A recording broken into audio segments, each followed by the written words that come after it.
방송에서 제공하는 투자 정보는 투자 판단에 대한 조언입니다. 방송에서 제공하는 주식의 가치, 가격 상승 및 가격 하락에 대해서는 방송사에서 보장하지 않습니다.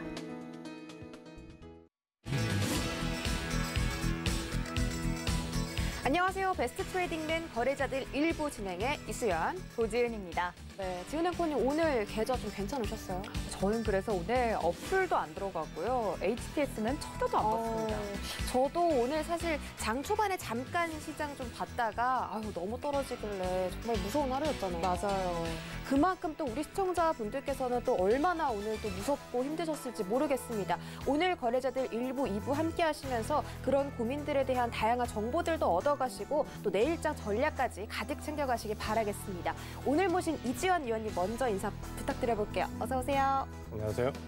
네, 반갑습니다. 일주일 동안 잘 지내셨어요? 네, 잘은 지냈는데 그동안 조정을 너무 많이 받아서 그러니까요. 아마 이제 걱정이 많으신 분들이 많으실 겁니다. 그러니까 결국 이제 우리가 관심은 내가 가진 종목이 어떻게 될 것인가, 시장이 어떻게 될 것인가 궁금하실 것 같은데 이번 시간 함께 하시면서 그 해답을 좀 같이 찾아보시면 될 것 같고 결론은 너무 걱정하거나 우려하지는 말자라고 말씀을 좀 드리겠습니다. 네, 너무 걱정하거나 우려하지 말자라고 깔끔하게 또 대답해 주셨습니다. 네, 그렇다면 최충석 위원님의 인사도 들어봐야 될 것 같은데요. 위원님 일단 어서 오세요. 네. 네, 저희 위원님 늘 언제나 약간 시장에 대해서 방어적으로 좀 준비를 해야 된다고 말씀을 드렸는데 지금 이때 좀 빛을 발하는 것 같아요. 많은 분들이 불안해하시는데 한마디 좀 부탁드릴게요. 네, 일단 어제도 방송에서 말씀을 드렸지만 다 지나갈 일입니다. 너무 걱정하실 필요도 없고 그냥 흐름에 맞춰서 움직이기만 하면은 다 이제 자연스럽게 다 지나갈 일이고 주가는 상승만 하지 않고 상승하다가 계속적으로 반복하면서 움직이는 그런 시장이기 때문에 자연스러운 그 흐름에서 그냥 편안하게 편하시진 않겠지만 최대한 그 자신의 페이스를 좀 유지하시면서 할 거 하시고 하시다 보면은 자연스럽게 또 상승장에 오고 그렇거든요. 그렇기 때문에 너무 스트레스를 받으시거나 걱정을 하셔서 밥을 못 드시거나 잠을 못 주무시는 그런 일은 좀 안 하셔도 괜찮다라고 이제 말씀을 드리도록 제가 하겠습니다. 밥을 못 먹었는데 밥을 좀 챙겨 먹어야겠군요. 알겠습니다. 오늘 이렇게 또 편안하게 여러분들의 마음을 따뜻하게 또 녹여주실 두 위원님 모셨으니까 지금부터 본격적으로 거래자들 출발해 보도록 하겠습니다.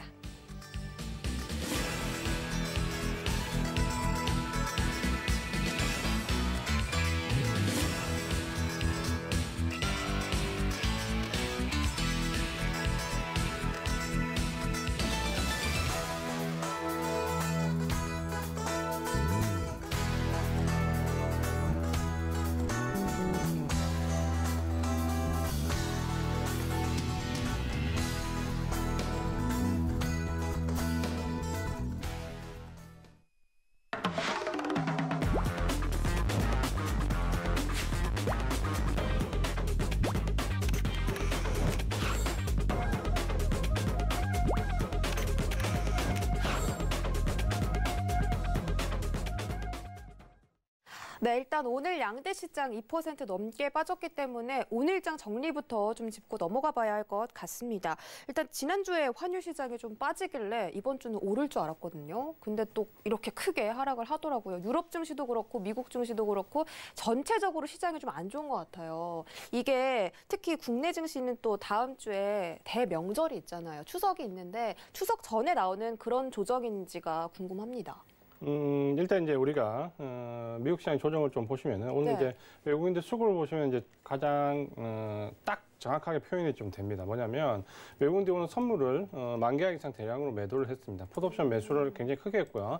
그렇다면 이제 선물 옵션에서 대규모 이제 하방 포지션을 이제 견지를 했는데 보통 이제 이 정도 매도가 선물 옵션에서 나오면 상당히 좀 위급한 거고 그럴 때 보통 이제 주식도 예를 들자면 코스피 시장에서 1조 가까운 매도가 나오거나 이런 게 보통인데 이번에 좀 특이합니다. 보시면은 선물 옵션에서 대거 하방 포지션을 잡고 있는데 보시면은 코스피 시장이나 코스닥 시장에서 외국인 매물이 사실 그렇게 나오지 않습니다. 어떻게 보면 지금 시장의 주체적인 매도는 외국인이 아니고 오히려 기관입니다. 그렇게 본다면 이제 우리가 이 부분을 가지고 유추해 본다면 이렇게 생각할 수 있는 거죠. 외국인들은 단기적인 조정이 가격 조정이 좀 클 수 있다라는 생각을 가지고 있다.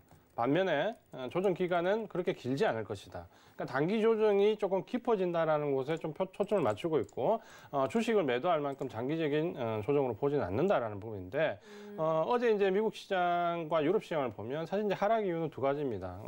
지난번에는 어떻게 보면 미국 선물옵션 동시만기를 앞두고 이상 급등했던 종목들이 콜옵션과 연계되어 있으면서 나왔던 부분, 그리고 지수 풋옵션 관련 부분이 나왔다면 사실 어제 보시면 뭐 애플이나 테슬라나 웬만한 종목도 대부분 다 올랐습니다. 그러니까 네. 지난번 조정을 급하게 받았던 종목들이 대부분 반등을 줬는데 왜 조정을 받았냐면 한 가지는 유럽 증시가 어제 폭락을 했죠. 그러니까 4% 넘는 독일 증시가 폭락을 했는데 2차 팬데믹에 대한 우려, 사실 환자 수가 굉장히 많이 나오고 있습니다.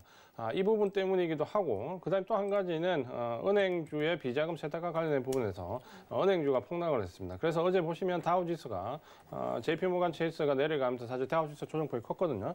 이 은행주의 폭락과 유럽 시장의 2차 팬데믹 우려, 이 두 가지가 합쳐지면서 지수 폭락을 이끌었다라고 이해를 하시면 될 것 같고, 여기에 대한 반응은 외국인들의 수급을 보시면 단기적으로 가격 조정에 대한 충격이 있을 수 있다. 하지만 주식을 대량으로 매도할 만큼 중장기적인 조정으로 보지 않는다. 이렇게 딱 팩트만 놓고 보시면은 이렇게 정리를 해서 말씀드릴 수 있겠습니다. 네, 중장기적인 조정이 아니라고 하니까 정말 다행이고요. 유럽 증시와 미국 증시가 왜 이렇게 폭락했는지에 대해서 또 자세하게 설명해 주셨습니다. 여러분들이 이런 정보들을 또 장중에도 안고 가시면 훨씬 더 전략 세우시는 데 도움 많이 되실 겁니다. 노란톡 검색창에 서울경제 이지환이라고 검색하고 들어오시거나 밑에 나가고 있는 QR코드 휴대폰 카메라로 비추기만 하셔도 우리 이지환 위원이가 장중에도 함께해 보실 수가 있습니다. 그리고 잠시 뒤 8시 30분에 서울경제 더하기 채널에서 이주연 위원님께서 또 라이브를 해주십니다. 무료 온라인 공개 방송인데 주제가 급락장 믿을 건 대선주다라는 주제라고 합니다. 어제 사마 알미늄에 대해서 또 괜찮다 말씀해 주셨는데 오늘 또 상한가 간 거 보셨죠? 여러분들 이런 부분들에 대해서 궁금하신 분들은 잠시 뒤에 서울경제 더하기 채널도 이용해 보시기 바랍니다. 네, 말씀해 주셨던 것처럼 이제 추석 전에 시장이 자꾸 흔들리기 때문에 많은 분들 걱정이 크실 것 같습니다. 특히 추석하면 이제 어른분들께서는 현금이 필요하거든요. 우리 아이들한테 현금도 좀 줘야 되고 해서 돈을 뺄 일이 많을 텐데 이렇게 시장이 좀 흔들립니다. 최충성 위원님, 오늘 시장 어떻게 보셨어요? 네, 돈을 우리만 빼는 게 아니고 네. 외국인도 빼기 때문에 그러니까요. 같이 빼더라고요. 외국인들도 같이 용돈 빼서. 주나요?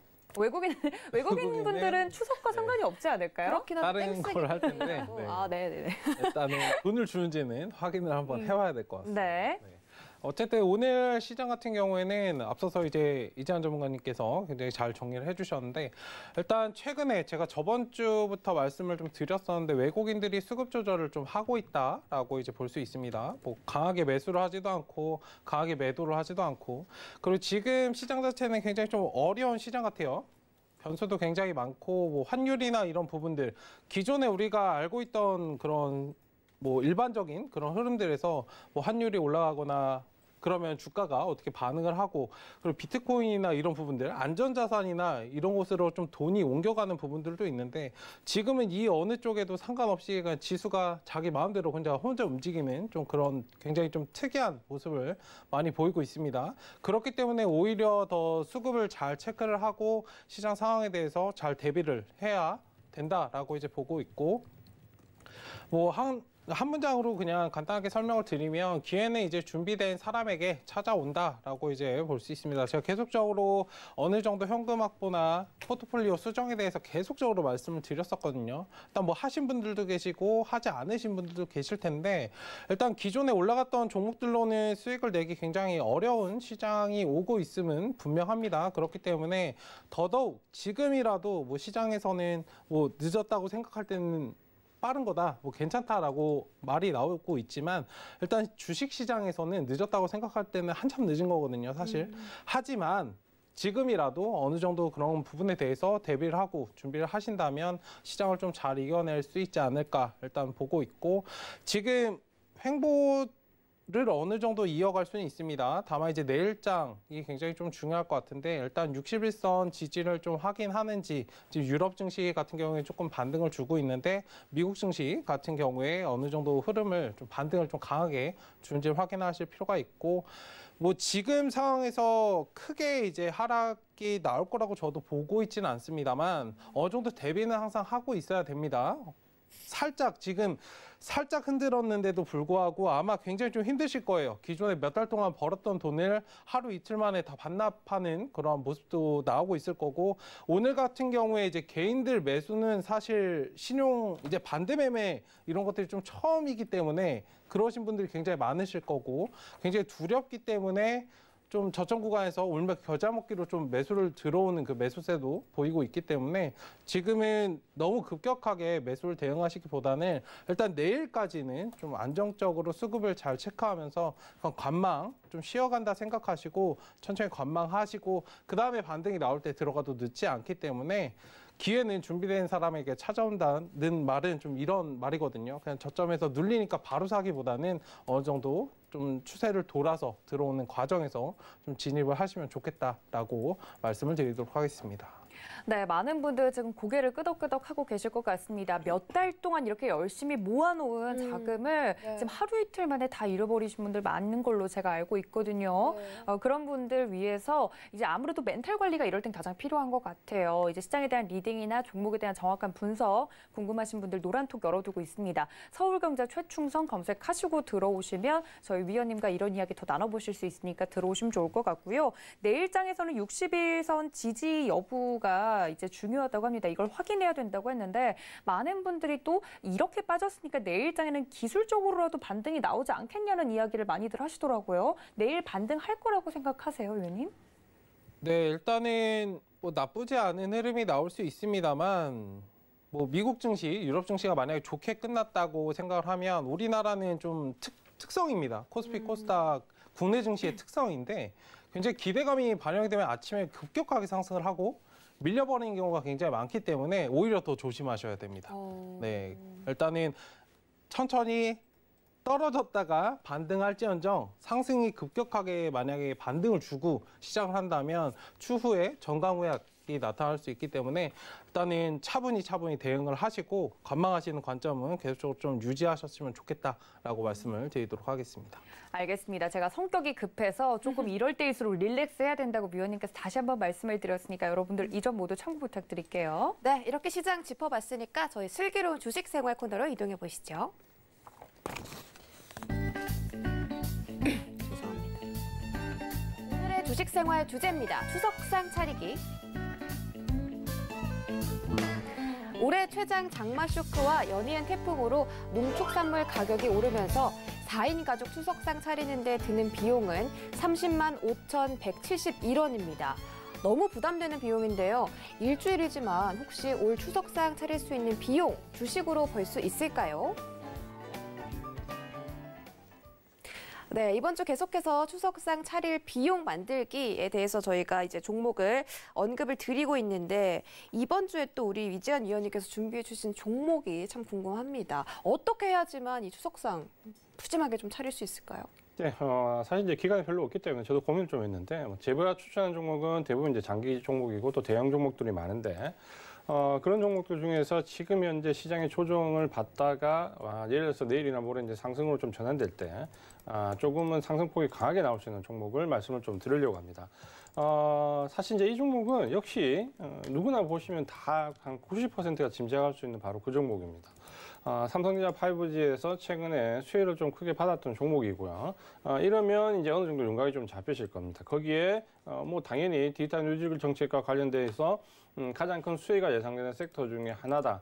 어떻게 보면 디지털 뉴딜의 근간을 만들 수 있는 섹터 중에 하나다라고 말씀을 좀 드리겠고요. 또 한 가지 이제 특징적인 부분은 이 종목이 최근에 이제 조정을 급격히 받을 때 장중에 외국인 매수들이 상당히 좀 강하게 유입이 되고 있습니다. 그러니까 장중 조정은 보통 유발하다 최근에 보면 5장에 이제 급락하는 모습이 프로그램 매도 때문에 자주 나오는데 이 5장의 프로그램 매도 물량으로 급락할 때 외국인들이 급하게 받아가는 종목 중에 하나입니다. 요 세 가지를 보시면서 아마 어떤 종목일까 한번 머릿속에 한번 그려보시기 바랍니다. 알겠습니다. 삼성전자 5G 수혜 종목이고 또 디지털 뉴딜 정책에다가 외국인의 매수까지 또 들어오고 있다고 합니다. 5G 관련해서 유럽과 미국 시장에서는 또 인프라 구축하고 있다고 하니까 정말 전망 좋을 것 같은데 잠시 뒤 2부에 이 종목이 공개되니까 끝까지 채널 고정해 주세요. 자, 그렇다면 최충성 위원님의 종목도 힌트를 들어봐야 될 것 같습니다. 오늘 이렇게 시장이 좀 흔들리니까 위원님께서 노란톡에서 또 이런 넌센스 퀴즈까지 내가시면서 분위기를 좀 띄우려고 되게 노력을 많이 해주시더라고요. 맞추셨잖아요. 네, 제가 맞춰가지고 또 상품을 이렇게 재빠르게. 좋겠어요. 짱 치는 거예요. 절대 아닙니다. 여기 와서 제가 해명을 하겠습니다. 아닙니다. 선착순으로 절대. 했기 때문에. 농담입니다. 제가 타자가 조금 빠른 점, 여러분들. 저도 했는데 저는 떨어졌습니다. 그러니까요. 이게 조작이 아닙니다. 가지고 네, 이제 투명하다는 점 여러분께 다시 한번 알려드리면서요. 네. 그렇기 때문에 많은 분들이 최충성 위원님 노란톡에서 오늘 활발하게 이야기를 해주셨던 것 같은데 그래서 오늘 가지고 나오신 종목이 더욱더 궁금합니다. 혹시 노란톡에서 한번 언급이 됐던 종목인가요? 이 종목은 말씀드린 적이 없습니다. 그래요. 그렇다면 바로 들어봐야겠네요. 힌트 주시죠, 위원님. 네, 일단은 뭐 추석상 관련해서 비용을 말씀하셨기 때문에 조금은 단기적으로 수익을 내셔야 될 네. 거라고 이제 말씀을 드리고 싶고 얼마 안 남았으니까요. 네, 그렇죠. 그리고 이제 배터리 관련해 가지고 테슬라 그 기대감이 계속적으로 시장에서 반응을 하고 있기 때문에 일단 리튬이온 2차 전지 관련해 가지고 활성화 이제 장비 생산 업체를 말씀드리려고 합니다. 일단 주요 고객은 최근에 이제 이슈가 됐던 LG화학 등이 있습니다. 일단은 그렇기 때문에 뭐 추후에 많이 수혜를 직접적으로 좀 받을 수 있는 그런 기업이다라고 보시면 좋을 것 같고 신규 사업, 차세대 전력 반도체 개발 그리고 사업화를 좀 추진하고 있는 업체이다 정도로 보시면 좋을 것 같습니다. 알겠습니다. 오늘 또 잠시 뒤에 다룰 이슈기도 하죠. 테슬라 배터리 데이를 하루 앞두고 있기 때문에 많은 분들이 이 관련된 종목에 대해서 아무래도 관심이 높으실 것 같습니다. 거기에 관련된 종목이고 노란톡에서는 한 번도 언급이 안 됐던 종목이라고 하니까 많은 분들 2부까지 시청 부탁드릴게요. 네, 그럼 이제 슬기로운 주식생활 종목은 잠시 뒤 2부에 공개해 보도록 하고요. 저희는 트레이딩 Q&A 시간으로 넘어가 볼까요?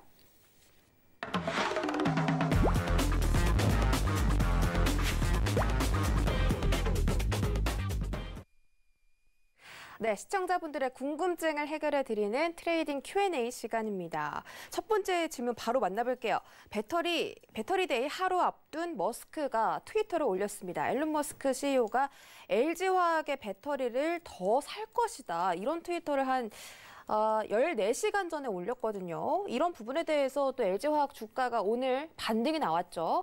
그래서 테슬라 배터리 대회를 앞두고 LG화학의 변동성이 있을 것이다 했는데 앨런 머스크 CEO가 이런 트위터를 또 올려주면서 오늘 2차 전지 반등이 좀 나왔어요. 이렇게 안 좋은 장 속에서도 이런 질문들은 또 어떻게 보실까요?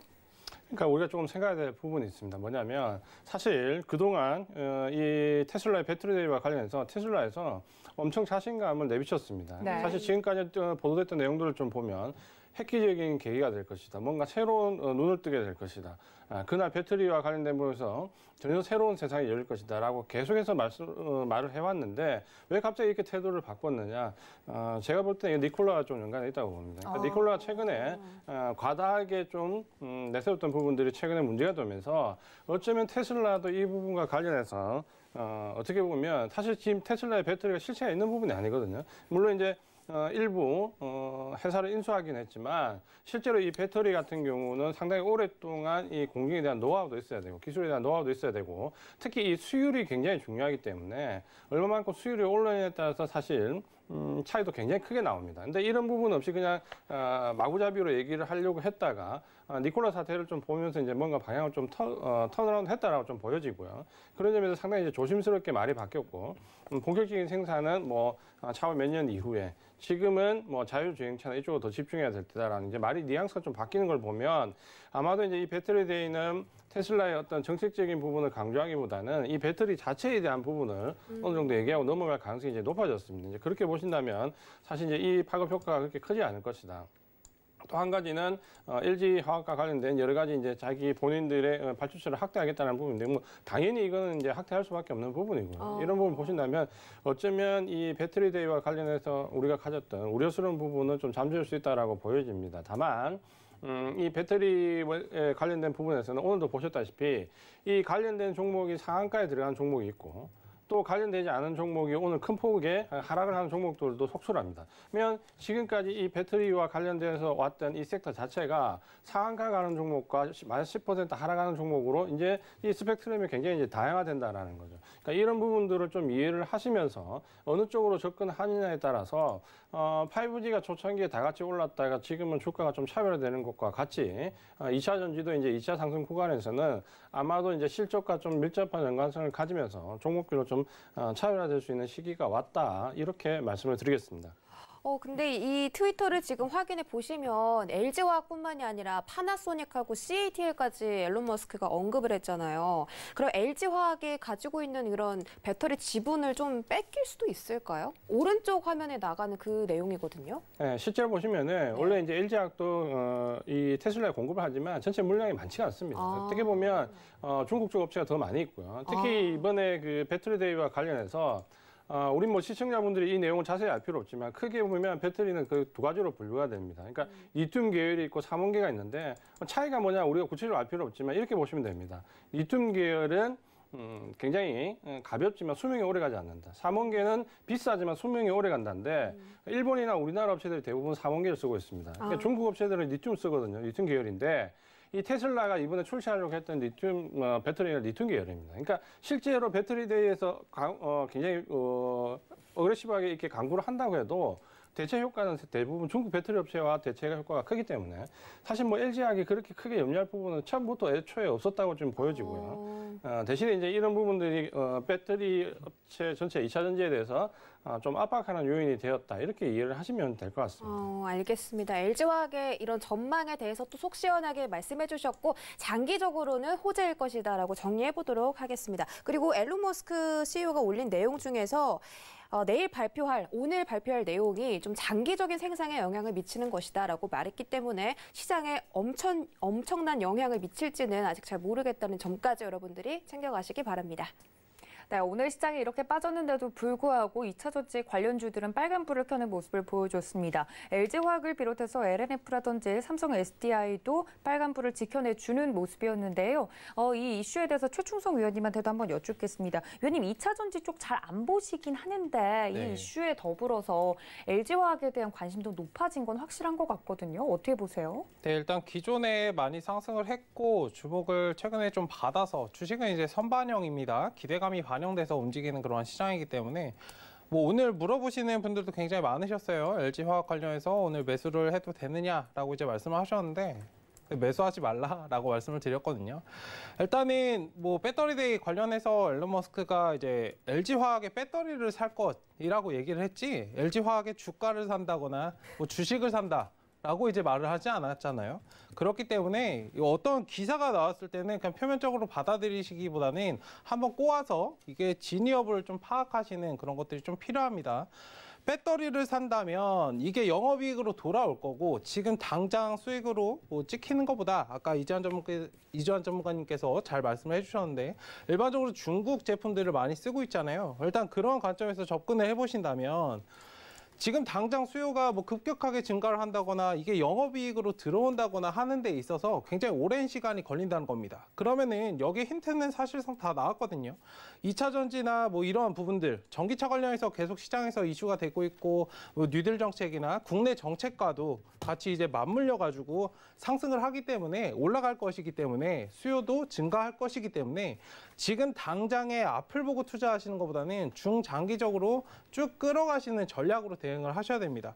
그럼 주가를 매수하는 데 있어서 지금 당장 사야 되냐는 아니겠죠. 중장기적으로 흐름이 발생을 할 거기 때문에 지금 당장은 어느 정도 낙폭이 발생할 수 있다. 라는 그런 것이기 때문에 저점에서 항상 저점 구간에서 내가 예측할 수 있고 이왕 살 그런 기업이라면 저점에서 싸게 매수를 하는 것이 좋잖아요. 일단 흐름을 지켜보고 매수해도 늦지 않기 때문에 만약에 정말 매수를 원하시고 물론 이런 부분에 대해서 이슈를 받을 수는 있습니다만 이왕 사는 거 최대한 싸게 저점에서 모아 가셔야 중장기적으로 투자를 하실 수 있는 겁니다. 지금은 어떻게 보면은 살짝 고점 구간에 있기 때문에 살짝 떠 있는 상태이고 뭐 61선 지지도 정확하게 해준 상태는 아닙니다. 기술적으로도 그렇기 때문에 조금 흐름을 지켜보고 바닥에서 사고 그다음에 중장기적으로 끌고 가는 거지 위에서 사가지고 중장기적으로 끌고 가는 건 아니거든요. 일단은 그렇기 때문에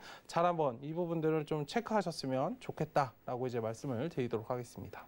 네, 오늘 이 이슈와 더불어서 이제 올라갔던 2차 전지 관련된 종목들에 대해서도 이제 코멘트를 해 주셨습니다. 저는 오늘 이렇게 시장이 흔들렸는데도 불구하고 2차 전지들 잘 버텨주길래 사야 되나 이랬거든요. 근데 그러지 말라고 이야기해 주시는 거죠? 일단 기대감이 반영이 됐기 때문에 뭐 LG화학 같이 크게 기존에 상승했던 그런 종목들보다는 이제 상승을 준비하는 그런 종목들 을 뭐 어느 정도 단기 스윙 관점에서 뭐 좀 가지고 논다라고 저는 표현을 드리는데 네. 샀다 팔았다 계속적으로 반복하시면서 뭐 이거를 줄창 끌고 가겠다 몇 년을 보고 끌고 가겠다라고 이제 접근하시기보다는 계속적으로 좀 유동적으로 반복하시면 수익은 낼 수 있습니다. 왜냐하면 흐름이 지금 시장이 그쪽에 반응을 하기 때문에 뭐 가만히 있을 수는 없잖아요. 다만 이러한 것을 인지를 하고 항상 미시적으로 좀 접근하시는 게 필요하지 않을까라고 이제 말씀을 드리도록 하겠습니다. 알겠습니다. 2차 전지에 관련돼서는 좀 쭉 끌어갈 만한 종목이라고 저도 생각을 해왔는데 오히려 이런 흐름 보일수록 단기 스윙 관점에서 보는 것이 좋다라고 말씀을 드렸으니까 이 점 모두 참고 부탁드립니다. 네, 그렇다면 두 번째 질문 바로 확인해 보도록 하겠습니다. 파월 의장이 빠른 재정적인 지원이 필요하다. 연준도 할 수 있는 모든 것을 다 하겠다라고 발언을 했습니다. 오늘 사실 밤에 11시 반에 파월 연준 의장의 발언이 예정이 되어 있거든요. 이런 부분에 대해서 시장에 좀 관망 심리가 오늘 나타나기도 했고 파월 의장이 모든 걸 할 수 있는 걸 다 하겠다라고 말한 부분이 앞으로도 계속해서 지금과 같은 유동성을 끌어주겠다. 이런 해석으로도 볼 수 있을까요? 네, 이게 제가 볼 때는 이제 이런 거죠. 지난번에 한번 실수했기 때문에 네. 그 부분 이제 파급 효과 좀 나오는 거죠. 그러니까 이전에 두 번의 사례를 우리가 좀 생각을 해봐야 되는데 지난번의 사례에서 어떻게 보면 평균 물가 상승률이라는 부분을 가지고 나오면서 사실 이 부분은 역대급 연준에서 했던 바 중에 진짜 역대급 발언입니다. 그러니까 이렇게 용납하는 발언을 해준 적이 없는데, 그러니까 파월의 입장에서는 이런 평균 물가 상승률이라는 걸 가져왔을 때 유동성에 대해서 상당 기간 용인해주겠다는, 유지하겠다는 부분. 그리고 전체적으로 이 시장에 대한 위험 자산에 대한 선호도를 좀 높여주게 용인해주겠다는 부분으로 본인은 이제 표현을 강하게 했다라고 생각했는데.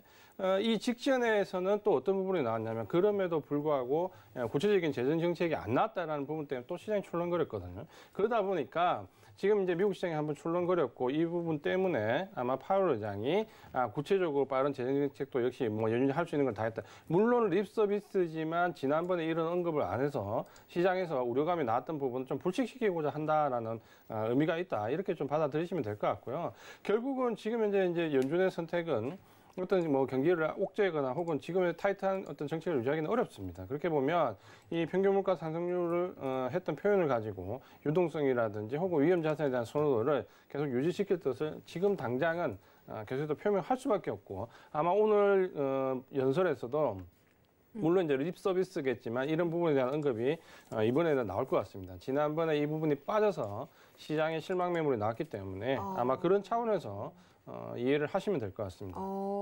이 시장에 대해서 경기적으로 좀 안 좋은 관망을 지난 FOMC 회의에서 내놨기 때문에 이번 연설에서는 좀 립서비스 발언, 뭐 시장에 좀 앞으로 좋을 것이다. 이런 긍정적인 전망을 오늘 기대해 볼 수도 있겠고요. 평균 물가 인플레를 도입을 했기 때문에 장기적인 저금리 기조 시점에서 위험자산 선호도가 높게끔 연준이 만들 것이다. 그렇다면 앞으로 주식시장도 좀 부양을 받을 것이다. 라고 정리해 보도록 하겠습니다. 네, 이 발언 때문에 최근에 뭐 아까 말씀해 주셨던 것처럼 글로벌적으로 지금 좋은 시장이 없잖아요. 그래서 맞아요. 이런 말 한마디가 좀 어떤 영향을 끼쳐올지 많이들 기대하고 계신 것 같습니다. 최충성 의원님 어떻게 생각하세요? 네, 일단 파월 뭐 얘기하는 것마다 뭐 할 수 있는 모든 걸 한다고 하지만 실질적으로 뭐 하는 건 없죠. 아주 입만 열면 거짓말인데. 네, 일단 김수미 선생님이 좀 생각이 나네요. 네, 좀 웃으시라고 말씀드린 거니까. 네.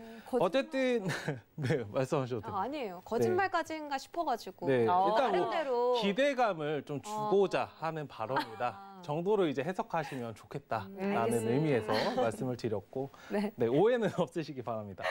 네, 어쨌든 기대감이 사실상 뭐 파월 의장이 그런 발언들을 하고 시장에 기대감을 주고 주가가 어느 정도 좀 활성화가 되는 조금 안도감을 갖는 그런 정도로만 해석을 하시면 좋을 것 같고, 객관적인 입장에서는 일단 기대감의 시장이 이미 많이 반영이 되어 있는 그러한 부분들이 있습니다. 그렇고서는 뭐 거의 다 무슨 경기부양책이나 이런 것들을 많이 이미 진행을 해왔기 때문에 지금 시장 자체도 굉장히 과열이 되어 있는 상황이고, 면역이 없어요. 지금 시장 자체가 살짝 흔들기만 하면은 휘청휘청 거리는 시장이기 때문에, 어쨌든 지금은 우리가 이제 포커스를 좀 맞춰야 될 거는 실물 경기, 뭐 파월 의장이 어떤 발언을 하고 한국은행에서 어떤 부분들에 대해서 뭐 금리 인하나 이런 부분들을 계속적으로 논의하고 있지만, 제가 말씀드렸던 실물 경기에 대해서 어느 정도 괴리감이 발생을 하는 이런 것들 간격을 좀 좁혀가는 것에 대해서 좀 고민을 해봐야 될 때라고 이제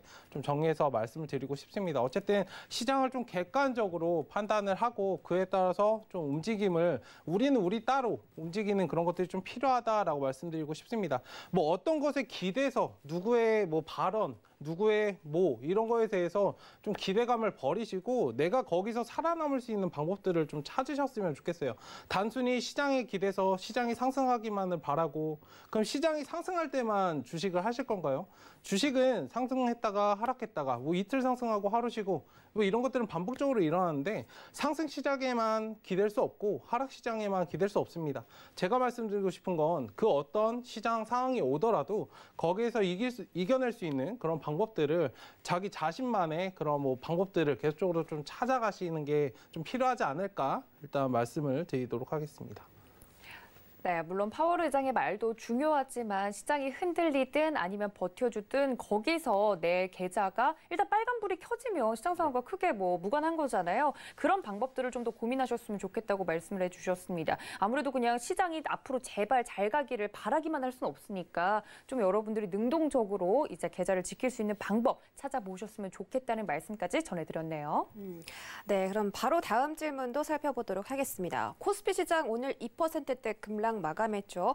외국인과 기관의 대량 순매도세가 나왔습니다. 하지만 투자자 매매 동향 한번 체크해 보시면 외국인이 171억대 매도 우위로 장을 마쳤어요. 나름 선방한 거 아닌가 싶은데, 선물 시장, 현물 시장 모두 매도세를 보였지만 화학과 전기 업종에서는 또 매수를 해줬거든요. 이런 사인들 좀 어떻게 보시나요? 이제 며칠간 이제 우리 시장에 조정을 좀 받았잖아요. 네. 이 조정을 받는데 이 특징을 좀 보면, 네. 한 가지 이제 과거에 조정이 컸던 때와 좀 다른 부분이 있습니다. 뭐냐면, 네. 오늘도 외국인들이 선물 대량 매도를 했고 풋옵션 물론 매수를 했습니다. 네. 풋옵션 매도했고, 이렇게 보면 파생 쪽, 선물 옵션 쪽에서는 외국인들이 강하게 하방 포지션을 가져갔는데, 서두에도 말씀드린 것처럼 주식 매도가 그렇게 많이 나오지 않습니다. 오늘 뭐 코스피 시장에서 170억 매도했고, 네. 코스닥에서는 오히려 300억 매도했는데, 네. 보통 이제 이 정도 조정을 받으면 외국인들이 정말 겁날 정도로 매물을 쏟아내거든요. 근데 이제 그런 움직임이 이번 조정에서 전혀 없었다라는 거죠. 이 장을 보면서 어떤 느낌이 드냐면, 매도가 강해서 내려간다기보다는 매수가 약해서 내려가는 느낌이 좀 많이 듭니다. 그러니까 왜 그러냐면, 결국에는 매수의 주체가 지금 현재 개인이기 때문에, 이렇게 어떻게 보면 모래알이죠. 응집력이 없기 때문에 외국인들이 그냥 선물 장중에 조금만 밀어버리고 프로그램 매도 물량이 조금만 나오면 그냥 시장은 힘없이 그냥 쭉쭉 내려가 버립니다. 그러니까 이렇게 이 부분이 의도되었든 의도되지 않았든 그렇게 해서 시장은 너무 가볍게 크게 좀 밀려버리고, 네. 그러면 장중 저점에서는 외국인들이 사고 싶은 종목을 좀 걷어가고 있고, 그러니까 이런 모습이 계속해서 반복이 되고 있는데, 문제는 이제 여기에 우리 개인 투자가분들의 역방향에 당하고 그 밀어버리는 물량에 놀래가지고 내동 매도를 하고 이렇게 하는 부분 때문에 시장이 이제 더 어려워지는 거죠. 그러면 지금 현재 시장은 매도가 강하다기보다는 매수가 약하기 때문에 내려가는데, 그럼 이런 장에서 이제 어떻게 대응해야 되다 보니 굉장히 어려운 부분인데, 사실 아마 개인 투자자분들이 그냥 크게 큼직큼직하게 내려가는 장보다 더 어려울 겁니다. 대응하기가. 왜냐하면 결국에는 외국인들이 이렇게 장중에 저점에 매집할 때가 시장을 가장 피곤하게 만들 때거든요. 그러니까 사고 싶으면 내려가고, 내려가서 내동 매도를 하면 다음날 다시 올라오고, 이런 부분이 반복되기 때문에 어려운데, 결국에는 만약에 우리 개인 투자자분들이 이 장에 적응하기 어렵다. 그러면 제가 진짜 방송이라서 농담하는 부분이 아니고, 네. 한 일주일 정도 안 보셔도 됩니다. 그러니까 지금 미국의 선물옵션 만기 이후에 이 일주일이 어떻게 보면 변동성이나 혼란성이 가장 크게 올 수 있는 구간이거든요. 그럼 이 구간을 보고 내가 참아내기가 어렵다라고 하면 한 일주일 정도 거리를 좀 두고 주식시장을 보는 것도 좋은 방법이다라고 말씀을 좀 드리겠고요. 네. 분명한 거는 오늘 수급에서도 보셨지만 외국인들은 선물옵션에서 강하게 하방을 유지해도 단발성이고 2박 3일 이상 가지 않습니다. 그리고 주식을 대량으로 매도할 정도로 중기나 장기 조정으로 보지 않습니다. 저도 외국회사에서 오래 있었는데 만약에 시장이 중장기 조정이면 본사에서 오더가 내려옵니다. 그러니까 기계적으로 주식을 매도해야 되거든요. 근데 제가 봤을 때 이 정도 매도 물량이면 그런 오더 없다라고 보여집니다. 그러면 외국인들이 생각한 조정은 우리가 생각한 것보다 짧을 수 있습니다. 다만 선물의 매도 강도가 굉장히 크기 때문에 가격 조정은 단기적으로 좀 대비를 하고 있다라는 거죠. 그러니까 가격적인 단기 조정은 대비하고 있지만 사람들이 생각하는 쉽게 얘기하면 조정은 깊을 수 있지만 기간은 짧을 수 있다라는 거죠. 그러면 우리 개인 투자자분들이 이 조정 구간에서 며칠 혹은 한 1, 2주만 방심해서 해버리면 종목 선정이 굉장히 어려워질 수 있습니다. 그런 부분들 좀 참고하시면서 그 서두에 최종순 전문위원이 말씀한 부분에 굉장히 중요한 포인트가 있는데 뭐냐면 시장이 지금 내려갈 때 주식을 사는 게 아닙니다. 그러니까 내려갈 때 사면은 그게 물타기가 되고요. 시장이 내려갔다가 반등을 주고 상승을 확인하고 사면 눌림목에 사는 게 됩니다. 그러니까 요 두 가지 차이를 꼭 기억을 하시고 지금은 시장을 좀 관망하면서 언제쯤 외국인들 저가 매수에 같이 동참해서 살 것이냐 이런 부분들을 좀 시간적 여유를 가지고 가늠해 보시는 게 좋겠다라고 말씀을 드리겠습니다. 네, 지금 답변 들으면서 좀 소름이 돋았어요. 네. 외국 회사에 또 계셨다고 한 만큼 또 외국인들의 수급적인 동향에 대해서 또 굉장히 잘 체크해 주셨는데 사실 오늘 지수가 그렇게 크게 많이 빠졌지만 매수가 안 들어왔기 때문에 지수가 하락한 거지 사실 외국인의 매도세가 오늘 그렇게 크지 않았고 코스닥은 오히려 매수 우위로 거래를 마쳤기 때문에 지금 시장에서는 뇌동 매도를 할 수 있는 우려가 있기 때문에 오히려 관망하는 게 좋다. 또 최충성 위원님 역시 그런 부분에 대해서 설명해 주셨잖아요. 네. 아까 뭐라고 말씀하셨죠? 그 개인들의 매수세. 단순 물타기랑 반등할 때 이제 그 기회를 잡는 거는 큰 차이가 있다고 아까 이야기를 해주셨던 건데 맞나요, 네. 위원님? 떨어질 때 사지 말고 반등을 주는지를 확인을 하고. 그러니까 이렇게 두 분의 의견이 좀 잘 맞아서 저는 되게 들으면서 놀랐거든요. 자세하게 말씀 좀 들어볼까요? 네, 알겠습니다. 네, 일단은 뭐 저도 동의합니다. 한 일주일 정도는 시장을 안 보셔도 된다라고 이제 말씀을 드리고 싶고, 제가 이제 좀 시장이 힘드시다 하면은 이제 오픈 채팅방에서 말씀드린 게 있어요. 창밖을 보라라고 이제 말씀을 드리는데, 일단은 뭐 지금 시장 자체 매수세가 약해서 조정을 어느 정도 받고 있고, 이 부분은 이제 아까 이재한 전문가님께서 말씀하신 부분과 굉장히 저도 동일한 생각을 하고 있습니다. 일단 지금 매수세가 굉장히 약하기 때문에 시장 자체가 조금 뭐 휘청휘청 거린다. 작은 매도에도 왔다 갔다 하는 그런 모습들을 보이는데 울며 겨자 먹기로 일단 개인들 매수가 좀 들어오고 있어요. 왜냐하면 반대 매매나 이런 부분들 신용잔고 비율이 굉장히 좀 크기 때문에 휘청휘청 거리는 그런 모습들이 나오는데 일단 지금 시장 자체는 61선 정도를 좀 테스트를 하고 일단 하단을 찍고 좀 돌아오는지를 지켜보셔야 됩니다.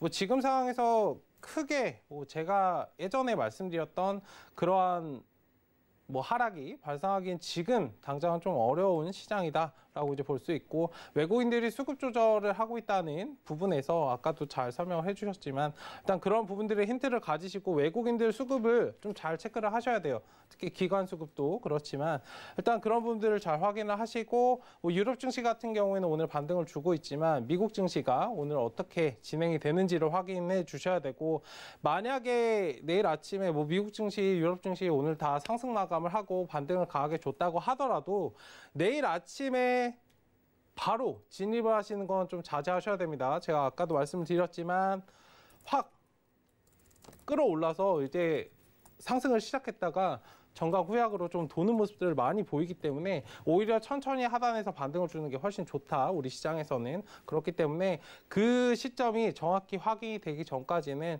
일단은 관망을 하시면서 대응하시는 그런 전략을 계속적으로 유지하자라고 이제 말씀을 드리도록 하겠습니다.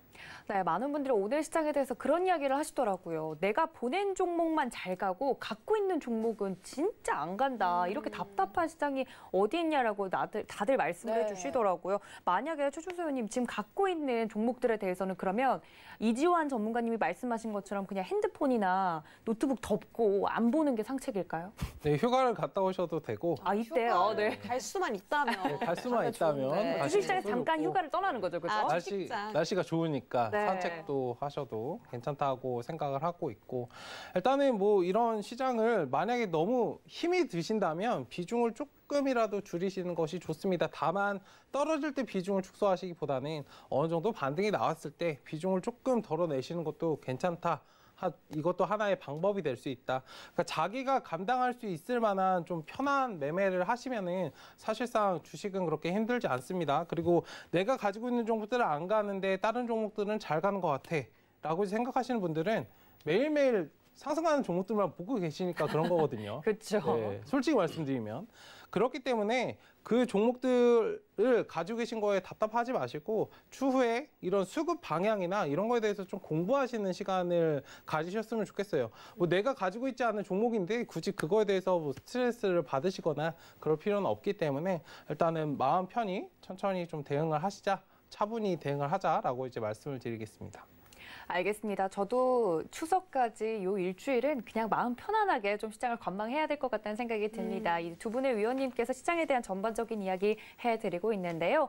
지금 서울경제TV 더하기 채널에서도 무료 온라인 방송이 오픈이 됐다고 합니다. 네. TV로 저희를 보지 못하시는 분들 유튜브로도 서울경제TV 더하기 채널에서 이주연 전문가님께서 지금 무료 방송을 또 해주고 계시다고 합니다. 대선과 관련된 종목들 이주연 전문가님께서 오늘 말씀드렸던 종목들 정말 잘 갔는데요. 네. 이렇게 단기 스윙 관점에서 이렇게 지루한 장을 이길 수 있는 방법 들어오시면 이야기해 주신다고 하니까 이쪽으로도 많은 참여 부탁드립니다.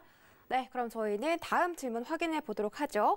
신풍제약 급락에 따라서 제약주가 하락세를 걷고 있다는 소식입니다. 제약바이오주 어떡하나 이런 질문인데 신풍제약 정말 가격 제한폭의 아이콘이에요. 이 정도면. 아유. 상한가도 너무 잘 갔는데 하한가도 너무 잘 가요. 다행히 오늘 하한가 터치했다가 반 정도 올라오긴 했는데 신풍제약에 또 워낙 많은 투자자분들이 계시다 보니까 또 이런 얘기 안 다룰 수가 없겠죠. 위원님께서는 어떻게 보실까요? 신풍제약. 그러니까 사실 이제 뭐 본인의 가치보다 제약 바이오주는 어쨌든 기대 심리로 많이 올라갈 수밖에 네. 없는데 이제 이 종목 같은 경우는 지나치게 많이 올라갔다 사실 이렇게 평가를 할 수밖에 없고 이 종목이 이제 올라갔던 배경을 가지고 그러니까 코로나19 관련된 부분에서 보시더라도 사실 이제 그 약물 자체 파워가 과연 이 정도까지 되느냐 부분.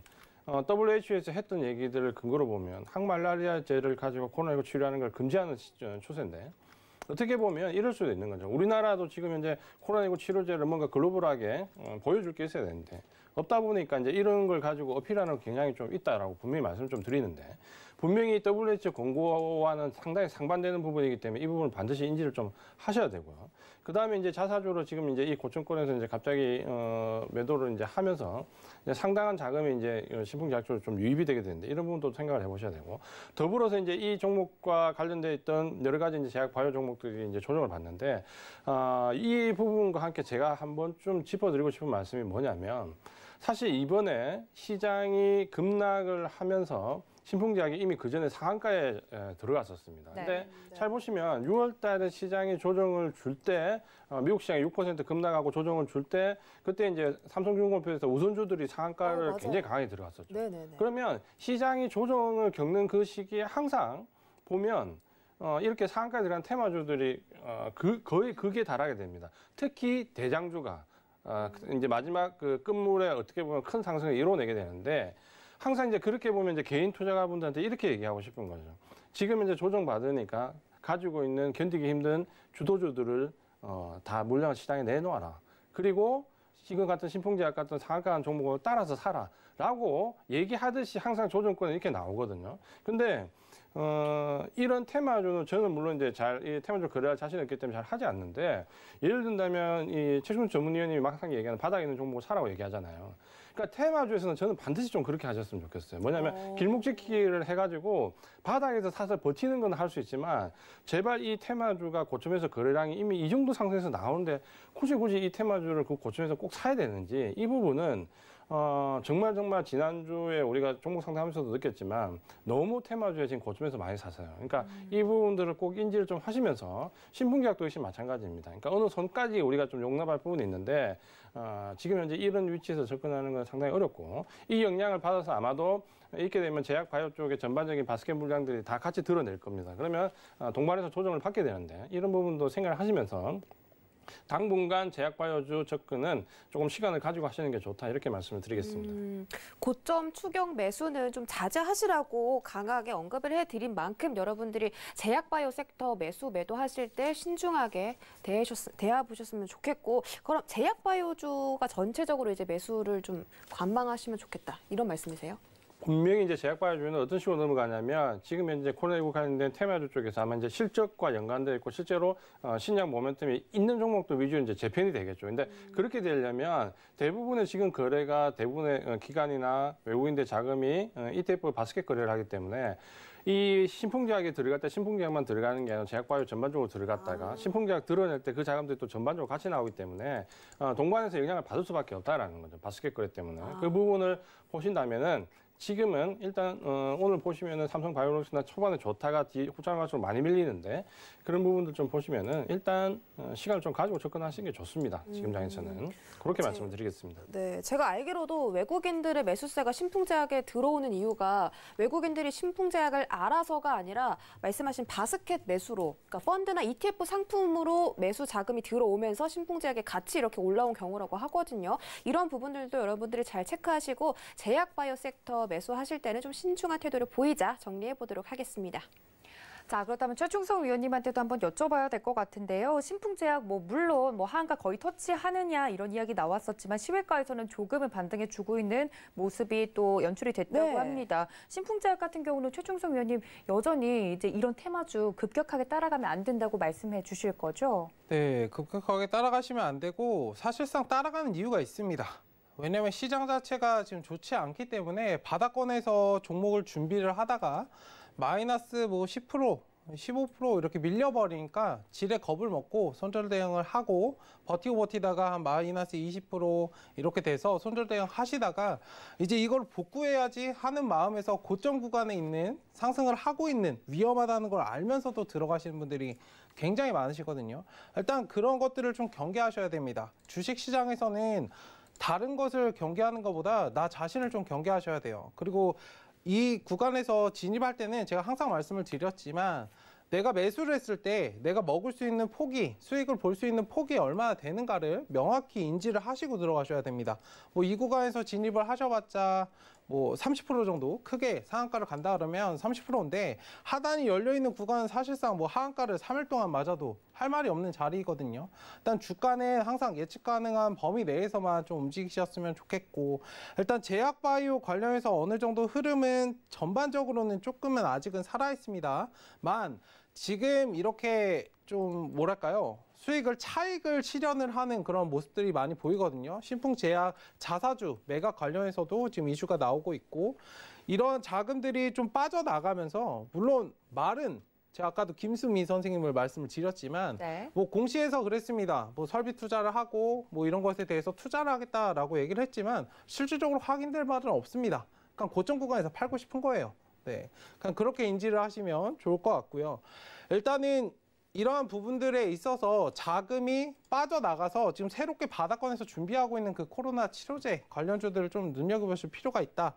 그러니까 실질적으로 좀 바탕이 있고 재무제표가 안정을 찾은 그런 종목들을 좀 보실 필요가 있습니다. 기존에 많이 올라갔던 종목들, 지금 시장에서 신풍제약을 모르는 사람이 어딨나요? 그렇죠. 네. 남들이 다 아는 종목들은 그 재료로서 의미는 더 이상 없습니다. 그 종목을 포장할 필요도 사실상 없는 거고요. 일단 그렇기 때문에 좀 하단에 있는 좋은 종목들을 발굴을 해서 조금 어느 정도 모아가시는 전략으로 대응을 하셨으면 좋겠고, 특히 이제 제약바이오 관련해서는 제가 일요일에 조금 말씀을 드렸었는데, 강연회 때 말씀을 드렸었는데, 지금 시장이 안 좋은 와중에도 시장을 좀 이끌어왔던 섹터군이 사실상 제약바이오이기 때문에 제약바이오가 무너지는 그 순간이 시장이 급락이 나오는 그런 순간이 될 거거든요.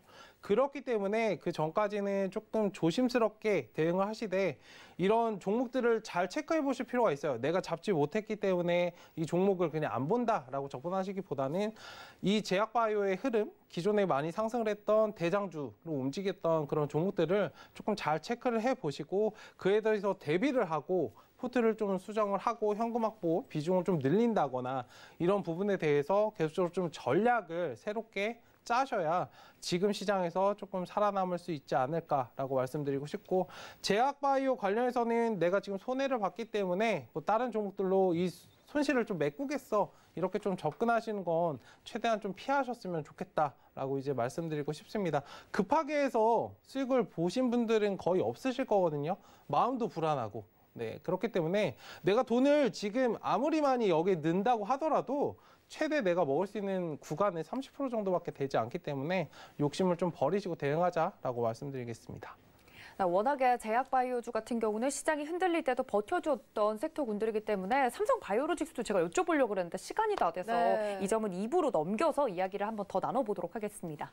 네, 여기까지 1부 정리해보도록 하겠습니다. 현재 유튜브 서울경제 더하기 채널에서 이주연 위원님께서 무료로 공개 방송 진행해주시고 있습니다. 급락장 믿을 것은 대선 관련주다라는 주제로 오늘 잘 갔던 대선 관련주들까지 또 포함해서 정보 드리고 있으니까요. 궁금하신 분들은 더하기 채널도 이용해보시면 좋겠습니다. 참고로 본 방송에서 제공해드렸던 정보는 투자 판단에 대한 조언일 뿐 해당 주식의 가치나 수익률을 보장하진 않습니다. 그리고 베스트 트레이딩맨 자본시장 통합법도 준수하고 있죠. 1:1 투자 상담부터 유사 수신 행위까지 모든 불법 사항들을 엄격하게 금지하고 있다는 점 전해드리도록 하겠습니다. 그럼 저희는 잠시 뒤에 올게요. 채널 고정.